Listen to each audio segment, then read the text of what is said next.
અલ્પાબેન મુકેશભાઈ। અલ્પાબેન ક્યાં રહેતા હતા અને શું અત્યારે સમસ્યા હતી?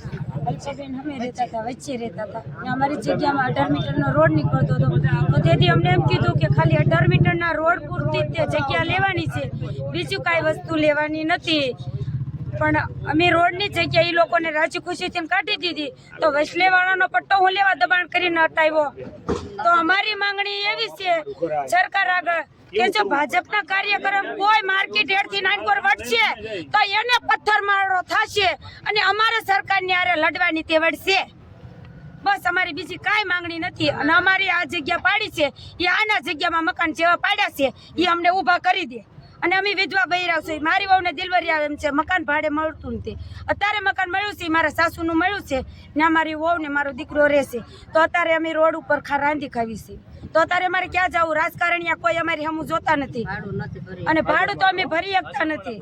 અને ભાજપ વાળાનો કોઈ મારો હગો બાપ હશે કે મારો ભાઈ હશે એ માર્કેટ ની આ બાજુ આવશે તો અમે પથ્થર મારો કરશું, અમારો જીવ ભલે વયો જાય પણ એને અમે ફૂલસરમાં નહીં ગળવા દેવી, નહીં ગળવા દેવી। લાલભા, પ્રમુખ ભાવનગર શહેર કોંગ્રેસ।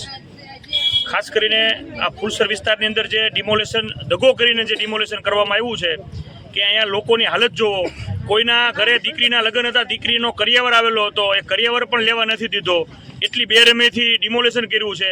લોકો જમતા હતા, લોકોને જમવા પણ નથી દીધા, જાણે આ લોકો બીજી ધરતીમાંથી આવ્યા 60 વર્ષથી રહેનારા લોકો હતા।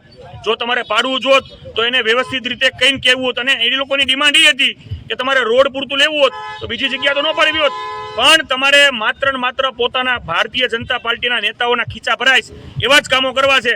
આ ડિમોલેશન પછીના મોટા ભાગના પ્લોટો અહીંયા ભાઈનું કહેવા પ્રમાણે ભાજપના કાર્યકરો અગાઉથી લઈ લીધા હતા, અગાઉથી એ લોકોને ખ્યાલ હતો કે આ લોકોને સંપૂર્ણ ગરીબ માણસોને અહીંથી હટાવવાના છે। ખાસ કરીને વાત જોવો તો અડધા લોકોને આમાં પૈસા લઈને મકાન ફાળવવા, અડધા લોકોના વર્ષોથી રાહ જોવે છે, ડોક્યુમેન્ટ નહીં બહાના બતાવી અને એમને મકાન હજી ફાળવતા નથી। તમે જોવો અહીંયા અપંગ કાકા છે, એની પરિસ્થિતિ જોવો, એ પણ ક્યાં રહે છે, ક્યાં જાય છે એ પણ કોઈને ખબર નથી।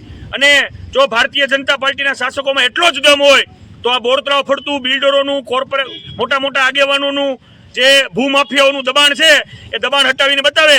ગરીબ માણસોને તો પોલીસ પ્રોટેક્શન મૂકીને ગમે એ દબાણ હટાવે, પણ જાઓ તમારી તાકાત હોય તો એ બિલ્ડરોના અને ઉદ્યોગપતિઓના દબાણ હટાવો। આગામી દિવસમાં શું કાર્યક્રમ રહેશે? આગામી દિવસમાં આ લોકોને જ્યાં સુધી ન્યાય નહીં મળે ત્યાં સુધી કોંગ્રેસ પક્ષ ચૂપ નહીં બેસે। એમની દરેક વેદના સાથે અમારી સંવેદના છે અને એમના માટે અમારાથી જે થાય એ તમામ પ્રકારે અમે આંદોલન કરશું, જે અમારાથી મદદ થાય એ મદદ કરશું।